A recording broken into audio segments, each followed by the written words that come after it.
Now, back to the game. Two teams of sexy ladies and hot mamas are playing. Hotness to the max. Wala pang puntos. While sexy forever, they have 72 points. Tignan natin ang performance ni Joanna and Aliona for round 3. Let's go!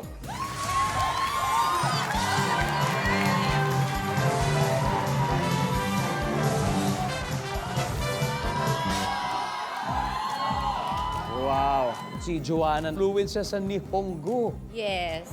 Konnichiwa. Baka gusto mong batiin yung mga nanonood sa atin sa Japan, Joanna. Oto-san to oka-san, konnichiwa. Ayan. We also have a guest from Japan who's here right now. Hi, ma'am. Hello, hello.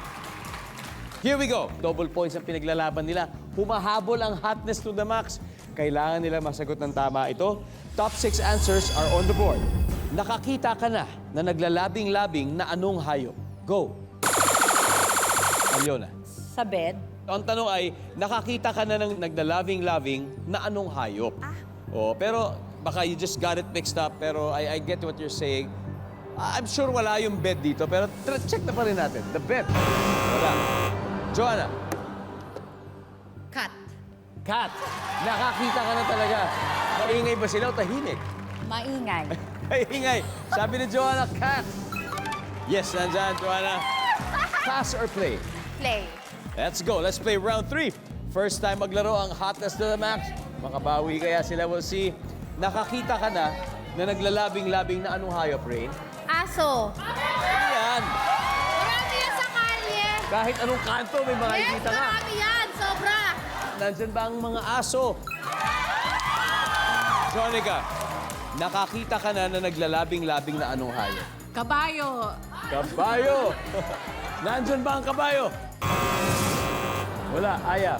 Nakakita ka na naglalabing-labing na anong hayop? Unggoy. Kabitin-bitin siguro yung labing-labing nila, no?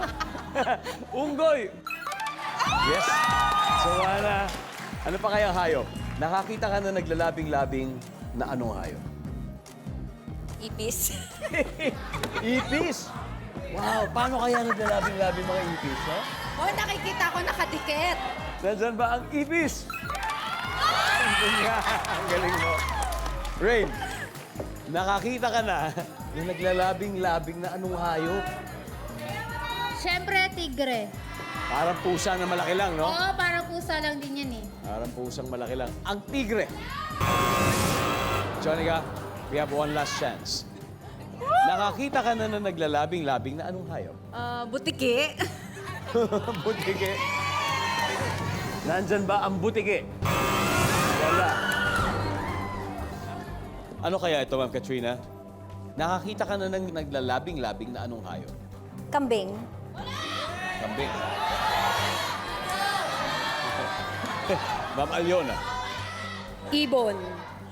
Ibon. Via. Pato.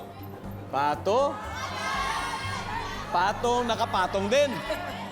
Miss Natasha, nakakita ka na ng anong hayop na naglalabing-labing? 3 seconds. Ibon. Ibon! Pero, alam nyo, magpapaka-amazing earth muna tayo dito. Mga ibon talagang gano'n, mabilis lang. Darating, papatong, papa! Gano'n, alis ka agad. Pero nakikita natin yan sa ating mga nature documentary series. Di ba? Kasi pinapaliwanag din ng mga programang ito kung ano ba talaga ang ginagawa ng ating mga hayop, di ba? Kung paano sila maglabing-labing. Kaya Amazing Earth po, huwag niyo kalilimutan panoorin tuwing Friday. Nandyan ba ang ibon? Wala!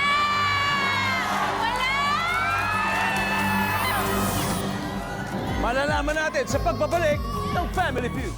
Back to the game. Kanina, tinanong po natin ang Sexy Forever na ano kaya ang nakita na nilang hayop na naglalabing-labing. Ang sagot nila ay ibon.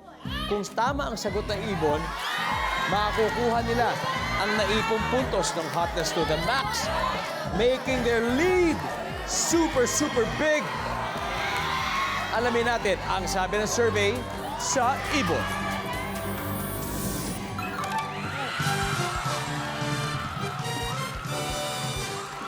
Alright, isa na lang. Let's see kung ano hindi nahulaan. Everybody, number 6, please. Langgam? Walang langgam sa bahay. Parang namin nakikita naglabing-labi yung langgam. Ang liit.